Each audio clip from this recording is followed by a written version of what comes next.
Welcome to Talking Industrial Automation, a podcast where you get to know the people who make modern industrial automation possible. You will get to hear from CSIA system integrators and industry partners to get a better understanding of how they help their clients solve process challenges and how they've earned success in their careers.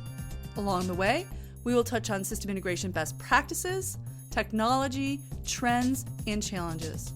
Whether you are a manufacturer, end user, supplier, or system integrator, you will enjoy the insights these industry professionals bring to this podcast. Let's get started.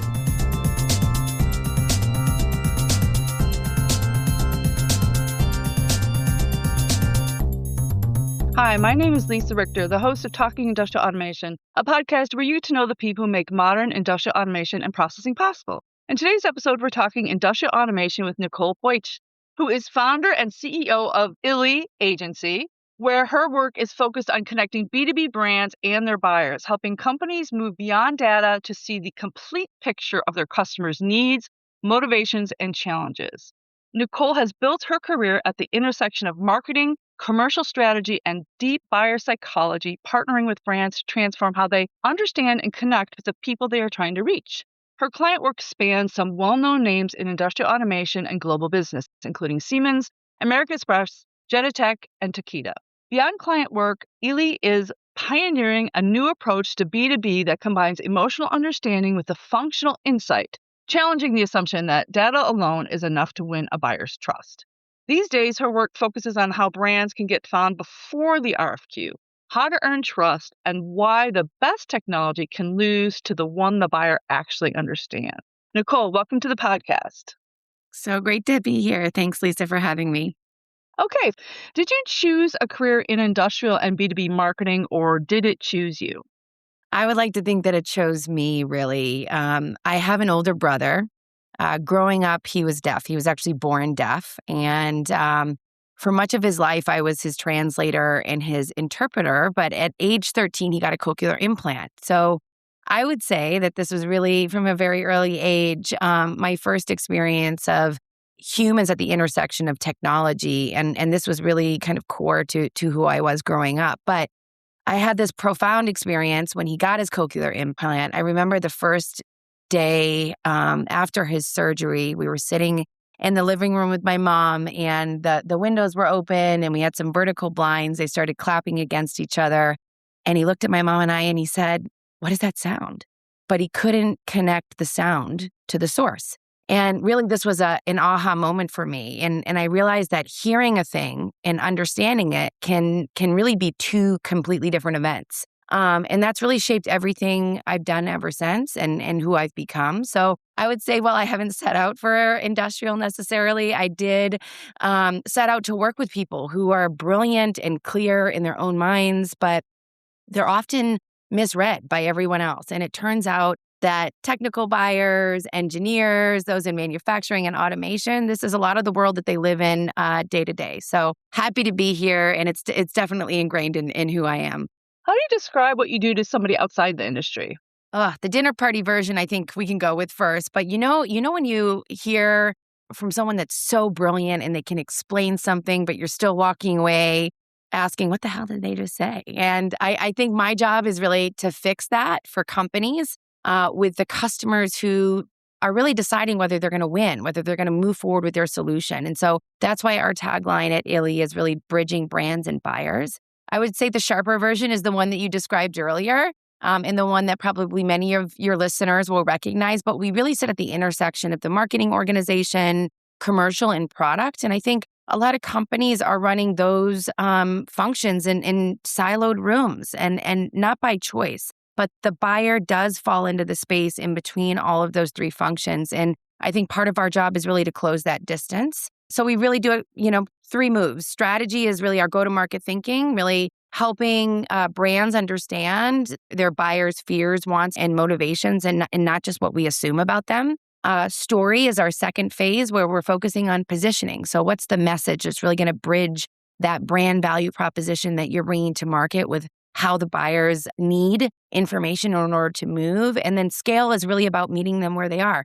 We know a lot about how this is evolving in the recent kind of day and age of AI and GEO search really showing up differently based on how they're seeking information. So I think a lot of your listeners, again, are probably very familiar with this. I think a lot of the companies that we work with, especially in the middle market space, sometimes product and commercial are one person, and marketing is whatever gets done at 9 p.m., right at the end of the day. So we are the partner that hopefully will help you connect what you're doing to what your buyers need to believe so that they can trust you, not just your technology, because trust is what drives purchasing decision, and all of the data underneath it. So I think the through line really here, and the way that we like to think about it, is that the best technology in the room usually loses to the one that the buyer really understood. So we want to make sure that that is you at the end of the day. Nice. Tell me a little bit about how the agency started, how it came to focus on industrial, manufacturing, construction, and B2B technology. Sure. I think ILLI was really born directly out of this idea that a lot of B2B technology, manufacturing, and automation companies go to market with a really sound understanding of their features and their functions and their specs. But as I said earlier, hearing is not the same thing as understanding. And so I think that a lot of B2B companies are misunderstood. They're not unremarkable. And so the story is usually there, but they have difficulty bridging from the technical aspects of their business into the bridge and the value for their buyers. So we really leaned into industrial and technical sectors because we feel like that's where the distance is typically the widest. Expertise runs really deep, but storytelling is often thin. So this is the work that we know is really going to move the needle more than anything today in this very complicated kind of complex buying cycle and landscape. So we really made a deliberate choice at the end of the day to stop going after every sector. There's a lot of agencies that span different sectors. We zero in on these. So saying no really has been a big part of why our work has gotten sharper and kind of deeper.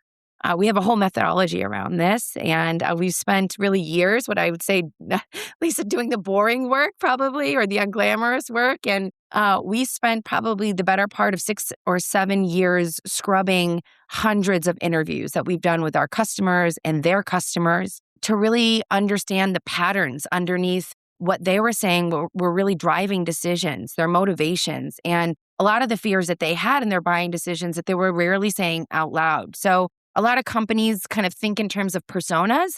We have formed what we call these archetypes, and this is really the starting point for all of the work that we do. So hopefully folks will find this interesting, but there's really 4 kind of archetypes that we've seen surface in B2B manufacturing, automation, and tech companies. One is what we call the operations guardian. So this is who you think it would. Their day-to-day role is really protecting their uptime, their own track record, but their fear is really that their name is going to be attached to something that goes down, a line or a system, which is why proven and reversible beats that innovate with them every time over time is what's going to help sell them on the solution.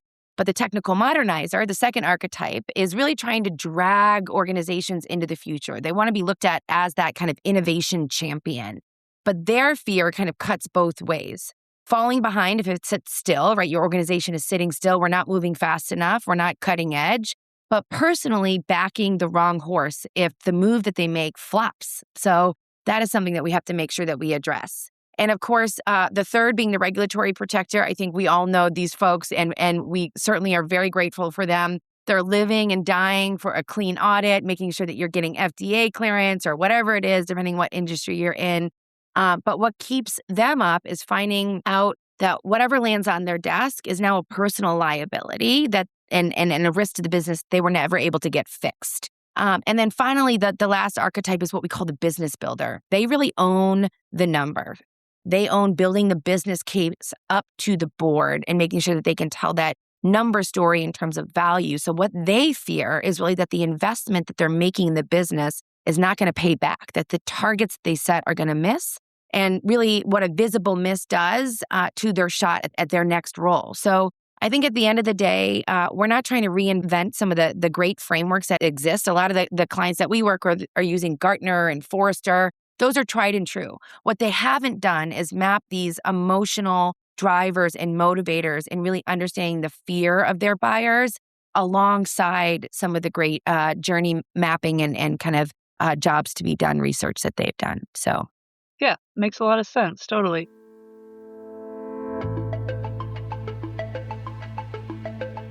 OMG. Can you believe it's the middle of the year already? If you're like me, that's a little shocking. On the upside, it means I can offer you something special if one of your goals is to join CSIA.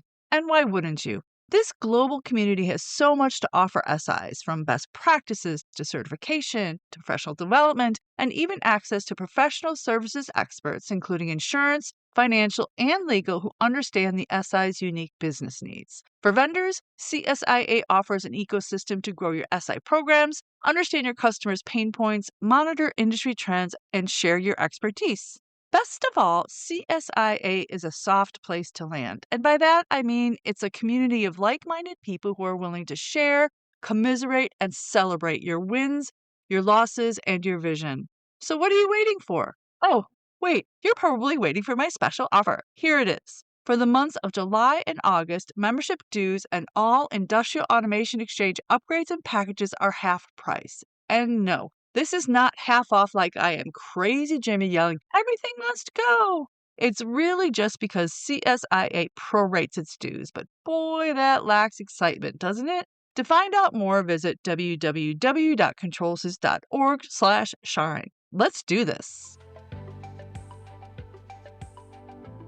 So, somebody sitting across from a buyer, there is usually more going on than, say, the requirements on the page. What is driving whether that buyer says yes, and how does it shift depending on who is in the room? Oh, that's a great question. I think at the end of the day, when we think about requirements, every buyer has a different requirement, right? We just talked about that with some of the ways in which we think about the archetypes. But I think most buyers are probably asking what I'll call a quiet question, right? If this goes wrong, who's wearing it? Am I going to be responsible for it? So really the yes, we think arrives when you have made the decision as a buyer to feel safe and defend later, whether that be to your boss, to your board, to your plant floor team. And I think it shifts hard by really who is in the room. So the operations lead really, in essence, is going to need proof that it's not going to break what's running, right? The line of the system that we talked about earlier, proof that he or she will not personally carry the blame if it does. Whereas the executive is going to need a payback number, a story that's clean enough to repeat in the boardroom upstairs without understanding all of the engineering depth underneath it, really. So same project example, but really opposite fears. So I think the challenge really now is that there's more people in this room than ever, right? Gartner puts B2B buying groups at 5 to 16 people.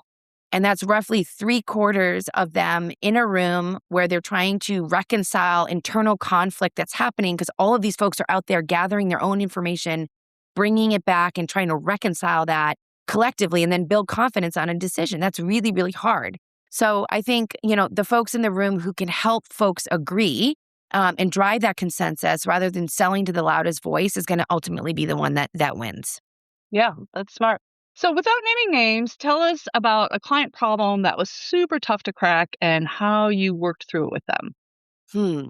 I think I think I would bring forward one of the largest industrial and automation companies that we've worked with in the world, and they have incredible capabilities, advanced AI, automation running inside operations software environments. Customers would pilot it. They would work to bring the pilot forward at scale, and then it stalls. And I think probably a lot of folks are familiar with this challenge in industry. Pilot purgatory, right? This is what we call it. So the pilot was always living somewhere safe.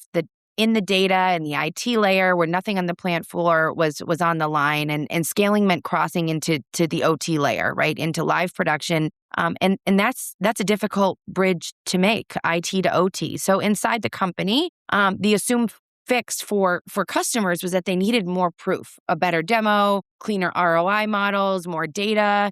They were sure that a slightly more convincing pilot would get the customer to commit and understand where this bridge broke down. But when we listened to their buyers, the blocker was actually not the technology at all. It was the person who loved the pilot not being able to defend taking it live to the people above and beside them, because really crossing from a contained test into this running production environment meant putting their own name on the risk of downtime. So this is really one of the biggest IT to OT challenges that we see in line operators, that it was never kind of a technical line for them. It was where the blame started. So we stopped adding proof and started working on the fear. So we built a community around the people stuck at exactly that moment in time, that crossing, or that crossroads, I should say, with a layer that connected them to the peers who had already taken something live and come out of this pilot and been able to scale it. So they didn't really need another vendor deck or a sales deck. They need someone like them sitting across from at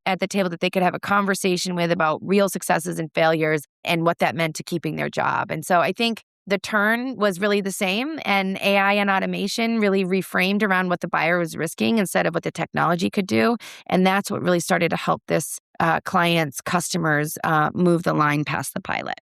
Yeah. And particularly with this audience where you're dealing with a lot of engineers who are very risk adverse, that's a good way to look at it, I think.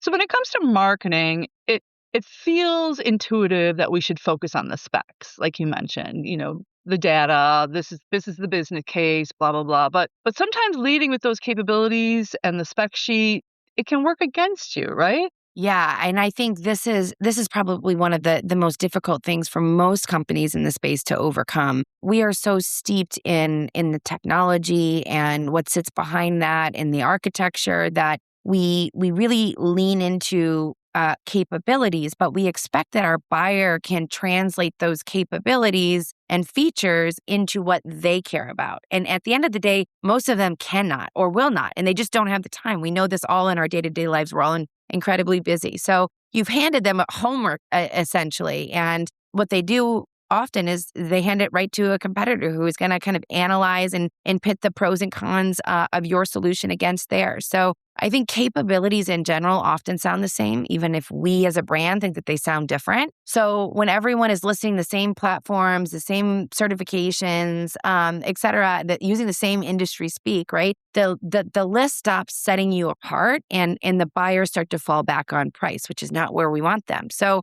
I think what we want to do is flip that. We want to lead with the problem. We want to take work off of their plates, since they're the one that's trying to sell on your behalf in this room of 15 people now. And they want to see that you are the one that took the risk off of their name. So I think the research is very blunt here. The personal stakes, looking good to your boss, not getting blamed, test about 5 times stronger than the business case. So capability earns you the meeting, but we always say that understanding is what is going to ultimately earn you the deal. Mm-hmm. Yeah, so it can be super confusing to lose a product to a competitor who did have a better technical answer. And really, what's happening upstream that most people never get to see? I think what folks don't realize, especially now with the use of AI and self-directed buying, is that 80% of that buying journey happens independently, even before they get in their room. So I would say to those folks that the deal was probably shaped even before you were in the room with your customer, which is that final 20%. So by the time that the RFQ lands, the buyer has already really done most of their thinking. And no one's helping them write that thinking and rationalize and back that thinking. So I think what we typically don't see is the preference forming and how we equip them with better forming that preference. So the buyer is talking to peers, they're reading something, they're looking to someone that they've trusted that has gone through this before in their peer communities. This is weeks before I think any procurement team has made anything official and put it out to bid. So if you're only showing up when the RFQ does, I think that is when you start to compete on price for a decision that was already half made really without you in the room. So we want to be a part of that process upstream and making sure that we meet them where they are with the information that they need as they're gathering that research. Yeah.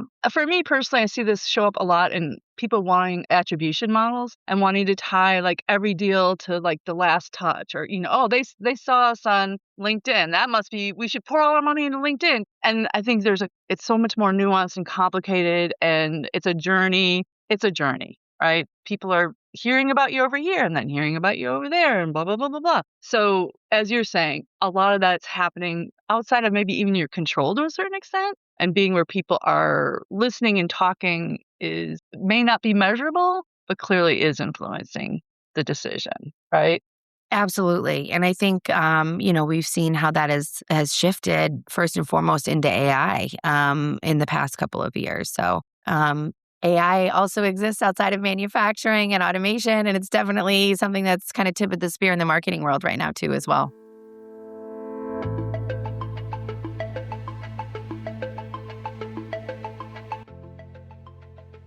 Guys, real quick, I want to talk about the CSIA Industrial Automation Exchange. If you need to find a system integrator or supplier for a project, this is where you should start.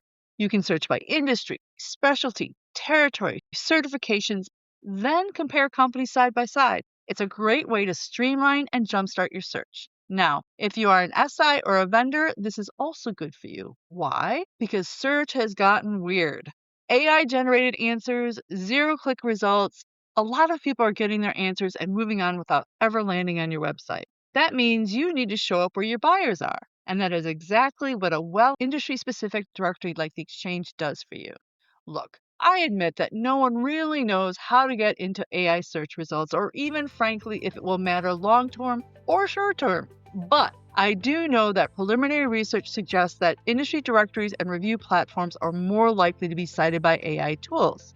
Even by traditional search standards, the Exchange stands up like a champ. So go check it out at www.csiexchange.com. Then see if it makes sense for you.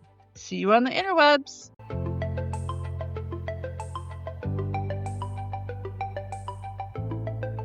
Yeah.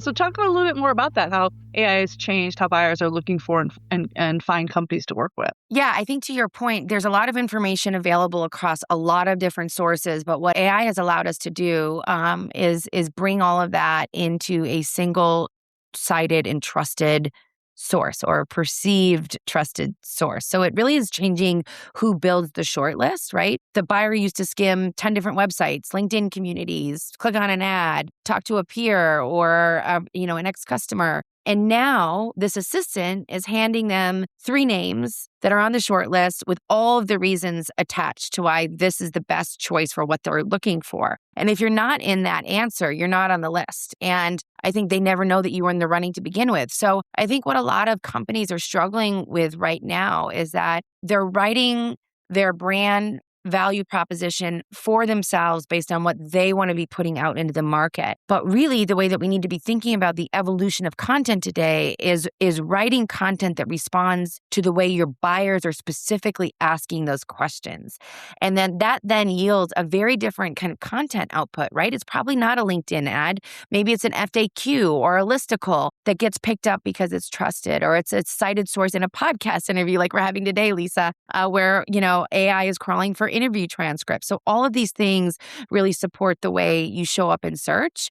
So those tools are going to start to surface whoever is answering the real problem in plain language. How did I modernize my controls or my MES without breaking what's running? That's a question a lot of people are asking, but no one is answering. So I think there's ways to do this. And really, I would say the fix is really unglamorous. Publish real answers to the real questions. Stop kind of burying your value proposition under language that your buyers don't understand. That's your company vision. Let's bridge your company vision into what we call kind of the foundational aspects of what people are searching for. And that's going to really put you in the room that we can't all see today. Yeah. So a lot of CSIA members would be in that small to medium size range, like maybe a 40-person company. A lot of times they don't have a marketing team. Maybe it's one person who's handling the website and a few other tasks. Where do you start so buyers know before the RFQ for that smaller organization? I would say first and foremost, don't try to be everywhere, right? Pick the one industry or problem that you feel like you're genuinely best suited to answer and own it. So when you cannot outspend, I think narrow beats big. We learned this ourselves as a marketing agency, right? We were across many verticals and we definitely narrowed our focus. So I think that's one. I think second is put one real expert forward to start, not a company logo. And I think a lot of the content out there today is being published by a company, but in this new AI landscape, it's actually picking up individuals' voices first as that trusted cited source, even over kind of company content. So I think buyers also trust a human at the end of the day who knows their world, one engineer answering real questions is really going to allow us to kind of outpull a polished brand page every single time. And then I think thirdly, I would start with a buyer who's already looking. So Monday morning, write down 10 questions that your customers are asking on all of your discovery calls. Answer them honestly under a real person's name. You're going to start showing up in the research you currently never see. And you don't really need a lot of volume. This compounds over time. You just need to be the clearest answer to the questions that matter to start. Yeah. Yeah. I recently did a little experiment yesterday where I asked different AI agents, what are the top, if you're a market researcher, what are the top 50 questions, somebody would be looking for my particular service? And I did that in each, 4 different AI agents, took all those answers and then asked it, okay, distill this down to, the top 10 or something like that. And that provides you a starting point for, okay, this might be the real questions that are being asked. They may or may not surprise you. And that gives you a starting point and kind of like doesn't make it feel so overwhelming. Starting small, I guess, would be the answer there. I love that idea. And as you ask AI tools, what are the questions that are going unanswered, you can also prompt AI to say, scan specific Reddit communities, look at LinkedIn article forums. Tell me what questions are being posed but are not being answered. Because that's a great white space opportunity, as you described, Lisa, and not just say, how are people answering these questions, but what isn't going answered? And that's a great opportunity for you to enter into the conversation, I think. Yeah, I think Reddit is an interesting case study because it's managing to hold on to its pure form and gets very irate if somebody tries to go in there and push a brand or you get called out. Yeah. But it's also because it's so pure, that's where people want to go. That's where the AI is going. So there's going to be people who are going to try and game it. But so far, they've out of all the social media sites, maintained that moat a little bit better than others. So super interesting to see how that goes. Like AI is all about AI is so great, but then it goes to humans when it really, you know what I mean? So interesting. Yeah. All right. So in your opinion, what's the biggest challenge facing the automation marketplace today and where is it headed? Yeah, I think automation, manufacturing, and technology companies are really facing the same challenge. And I think that the first and foremost, that's people. I don't necessarily think it's the technology. I know that's putting pressure on all of us to rethink how we reskill our people. But it's no surprise, and I think everyone knows at this point that the workforce is aging. The deepest knowledge is retiring. The field is nearly invisible to the next generation coming in that we need to actually see the opportunity in industry. And I think that there's a lot of surveys in industry already that are putting talent at the top of this list in terms of what they need to solve for year over year. So that I would say that first and foremost, that's it. But I think not far behind that, it's consolidation. So private equity, strategic buyers, they're acquiring even some of the integrators at a real pace. And every one of those deals is positioning in an identity question, not just a financial one. So where is this heading? I guess I think buyers are going to lean on AI to decide who is even worth a conversation. And the firms that do scale really past that one trusted person is going to be able to start to pull away from the pack. But the premium is really about moving people when you're able to turn their capability into trust. And I think that starts with really understanding the problem. And this really means that we need to look at this beyond kind of a soft issue and think about it as really kind of the whole go-to-market game behind our businesses. All right, we're on the final question now. Looking back on building your agency and maybe looking forward to maybe people who are just starting out, what have you learned about leading a growing company and what would you tell your younger self just getting started? Yeah, well, I am sure many listeners can agree, but building a business isn't for the faint of heart. But I would say for me, it was really deciding to grow on purpose and intentionally stop letting too much of our revenue sit with too few clients. So client concentration risk can be a real thing that you grapple with day to day, and it kind of constrains how you think about and focus towards your vision. And I think probably a lot of folks in the room will be able to relate to that. But I think the harder decision was really one about myself. I had to believe at the end of the day that I was the right person to lead that growth for the business. And then I had to get behind it and get out and do a lot of the work into building kind of relationships in the business and really understanding the humans behind the decision, as we've been talking a lot about today, that still goes for ILLI and how we're building the business. And I think that works best if you think about leaning into both senior talent and new talent with real depth in a craft that really trusts them to take on what's sitting underneath the business so that everything can scale. So really letting go of control, I guess, would be my third. So my instinct has always been to really hold on and do a lot of this myself because I deeply care about our clients and the quality and their success. So loosening that grip on purpose is, I think, the smartest, but still the most uncomfortable thing that I've had to do lately. So I would say I think stop confusing being busy with building something. That was the mistake I made. Let go sooner and don't hold on for too long. Your team is the ones that are going to carry this forward. And I think at the end of the day, your instinct for what people mean instead of what they say is really the entire business. So again, stop. I think I had to stop treating this like a soft skill and really build our company around it. So. Well, that's it for today's episode of Talking Industrial Automation. If you're interested in learning more about Nicole or her agency, you can find them on the CSIA Industrial Automation Exchange at www.csiaexchange.com. Thanks for listening, and thank you for Nicole for joining me today. If you enjoy this podcast, please subscribe wherever you listen to podcasts. You can also really help the show by leaving a review and sharing with colleagues. We're all just slaves to the algorithm now, so I gotta ask.